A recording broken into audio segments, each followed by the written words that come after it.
je pense que c'est un exemple type de ce que l'on pourrait appeler aujourd'hui une continuité de l'État. Wade l'a pensé, Macky Sall l'a construit et a amplifié la vision. Wade n'a pas que pensé, il a quand même construit. Oh, il a débuté. Il a à peine débuté. Le luxe d'inaugurer l'aéroport en atterrissant il n'y a pas longtemps, en 2012, sur la piste. Monsieur Kane, je vais vous dire une chose. Oui. En vérité, les Sénégalais sont là. On parle des années 2005-2006, donc ce n'est pas lointain. On parlait des éléphants blancs de Wade. Qu'il s'agisse des autoroutes, qu'il s'agisse de l'aéroport, qu'il s'agisse du train à grand écartement, tout le monde disait que c'était des éléphants blancs. Il a fallu l'avènement du Premier ministre Macky Sall pour que justement ces projets voient le jour. Je me souviens encore, le premier tronçon de l'autoroute à péage Maëlixi-Patte-d'Oie, c'est Macky Sall qui a posé la première pierre. J'en suis le constructeur. Donc je sais véritablement de quoi je parle. Et quand je dis que par rapport au projet AIBD, la vision est grande, il faut évidemment rendre à Maître Abdoulaye Wade cette vision du futur. 4500 hectares dans un site complètement dégagé pour nos générations futures, c'est une bonne chose. J'ai dit que Macky Sall non seulement effectivement a continué la construction, mais il a agrandi la vision. Oui. Lui, il a réfléchi en termes de développement de pôle territoire. Oui. Il a réfléchi en termes d'acte 3 de la décentralisation et de plan Sénégal émergent. Non, ma question...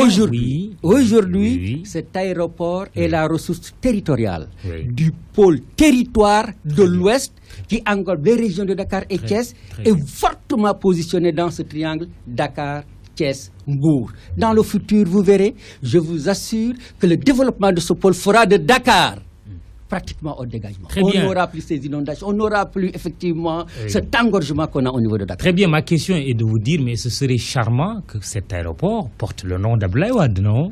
Je sais que vous ne prenez pas la décision. Je sais. C'est loin d'être ma responsabilité que de lui allouer. Ce serait lui rendre justice, non? Ce sont des fils du Sénégal. Abdoulaye Wade, Blaise Diagne, pour moi, véritablement, c'est pratiquement la même chose. Très bien. Mais il faut simplement savoir que c'est un projet économique d'une importance telle que nous devons le finir au plus vite. Et c'est pourquoi nous en appelons à la raison, surtout à la société saoudienne. Justement, parlons-en.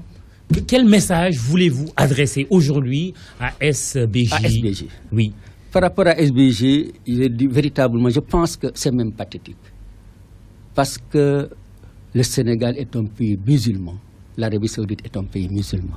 Tous les Sénégalais qui se rendent à la Mecque savent que la manière dont la Mecque a été construite, la manière dont Médine a été construite est véritablement d'un niveau élevé. Et c'est la société Saoudi Belladette Group qui l'a réalisé. On ne peut pas comprendre que cette société que le roi a voulu amener au Sénégal pour aider ce pays fasse le travail qu'il est en train de faire au niveau de cet aéroport international Blaise Diagne. C'est vrai que c'est un bijou. Et au moment aussi, nos Jambar s'apprêteraient, même si ça a pris du temps, à partir en Arabie Saoudite. Pour finir. C'est vrai qu'effectivement, c'est un bijou. Le seul problème, c'est qu'il nous faut une date de fin qui a plusieurs fois été répétée, qui a plusieurs fois été reportée. Nos Jambar, c'est tout autre chose. C'est de la diplomatie, ça relève du politique, ça relève... On est plutôt orienté exécutant. Et nous pensons véritablement que Saoudi Belladette gagnerait à finir ce travail dans les meilleurs Ils vous réclament 63 milliards pour un 5e avenant qu'ils aimeraient voir signé. Mais avant cela, vous l'avez dit, il y a un 4e avenant pour lequel ils vous réclamaient aussi 58 milliards, non? Absolument, absolument. Il y a un 4e avenant pour lequel nous réclamons 52 milliards. Malheureusement, nous ne sommes pas du tout d'accord parce que nous pensons que c'est plutôt... Ni pour le 4e, ni pour le 5e. Ni pour le 5e. Vous ne paierez aucun franc.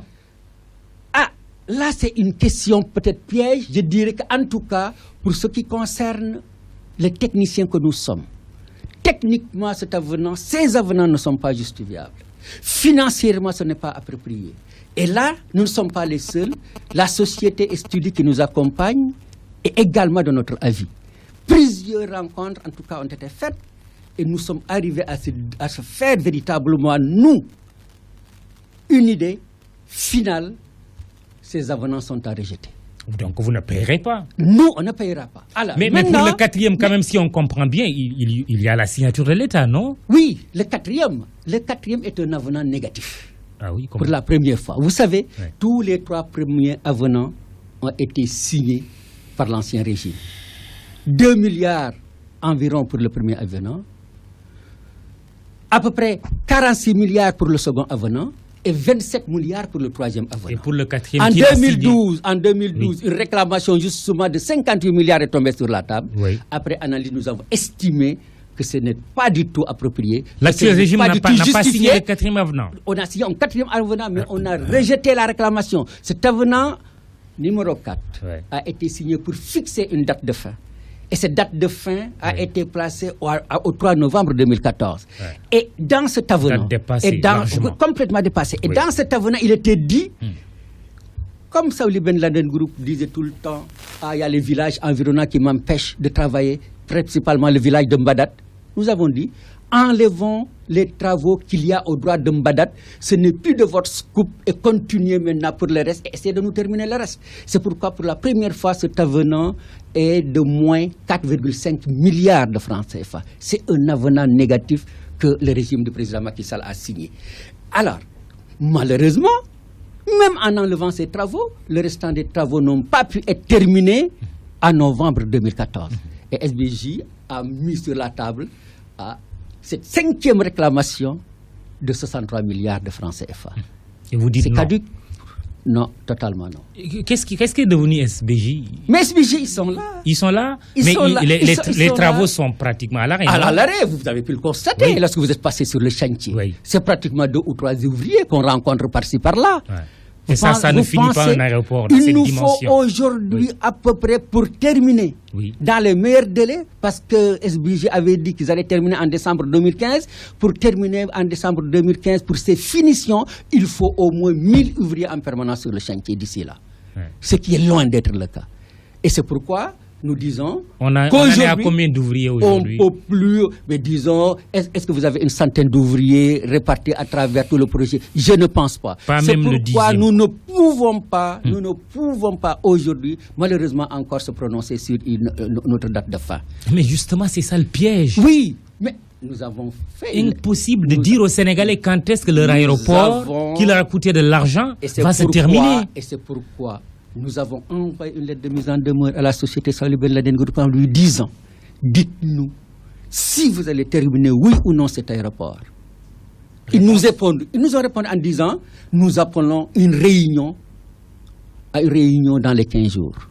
Une réunion dans les 15 jours, Alors, mais pour nous, AIBD, nous disons que cette réunion doit se tenir en haut niveau pour que des décisions puissent être prises et que ces décisions, pour une dernière fois, puissent être respectées. C'est-à-dire à un niveau... À un niveau le plus haut. Quoi? À un niveau le plus haut. Moi, j'aurais souhaité même que ça soit effectivement au niveau présidentiel. Très bien. Pour qu'au moins ce qu'on va se dire... Le roi d'Arabie Saoudite et le président Macky Sall. Non, pas le roi d'Arabie Saoudite. Parce que nous sommes quand même dans le domaine privé. Oui, bien sûr. Je vous pose la question. Non, parce que vous avez dit le président Macky Sall. Son interlocuteur naturel, c'est le roi d'Arabie Saoudite. Oui, d'accord, son interlocuteur. Je pense qu'il a fait le nécessaire, évidemment, dans ce sens. Oui. Mais, je veux dire, pour que les autorités de la société Saouli Ben Laden Group au plus haut niveau, parce que je pense qu'au niveau, évidemment, de Dakar, malheureusement, les décisions ne se prennent pas du tout, que ces autorités puissent évidemment s'engager sur une dernière date. C'est pourquoi j'en appelle à une réunion de haut niveau. Ça peut même être une réunion, en tout cas, ministérielle. L'essentiel, c'est qu'on arrive, en tout cas, à se dire, voilà, nous pouvons terminer l'aéroport à telle date. Semble-t-il, ils sont un peu inquiets en se disant, le Sénégal risque véritablement de laisser au calendrier grec notre réclamation. Mais la procédure d'un marché n'est pas achevée à la fin des travaux. Si cette réclamation, effectivement, ils y tiennent, ils peuvent s'en référer à l'arbitrage. Et même si l'arbitrage, évidemment, ne réussit pas, ils peuvent carrément aller en justice. Parce que l'arbitrage également, et simplement également, on a une résolution à l'amiable. Jusqu'où êtes-vous prêt à aller, justement, dans ce bras de fer avec SBJ? Ah non, nous sommes prêts aujourd'hui à aller à la résiliation de ce contrat. Tribunal? Résilier le contrat, évidemment le tribunal fera son cours, mais nous résilions le contrat, reprendre les travaux mais pour les finir, pour notre économie, mais avec d'autres entreprises. Mais vous Sénégalaises? Savez, oui, absolument. On est vraiment outillés pour terminer les travaux? Absolument. Les entreprises. Faites-le. Écoutez, alors. Mais Saouli Ben Laden Group utilise pour l'essentiel beaucoup de sous-traitants d'entreprises sénégalaises. Nous avons des entreprises hautement qualifiées. Pour ne pas en tout cas les nommer, on en connaît tellement, surtout le domaine où il reste encore beaucoup de choses à faire, le domaine effectivement des travaux routiers. C'est le chemin critique aujourd'hui sur ce chantier-là, mais beaucoup d'entreprises sénégalaises sont outillées pour cela.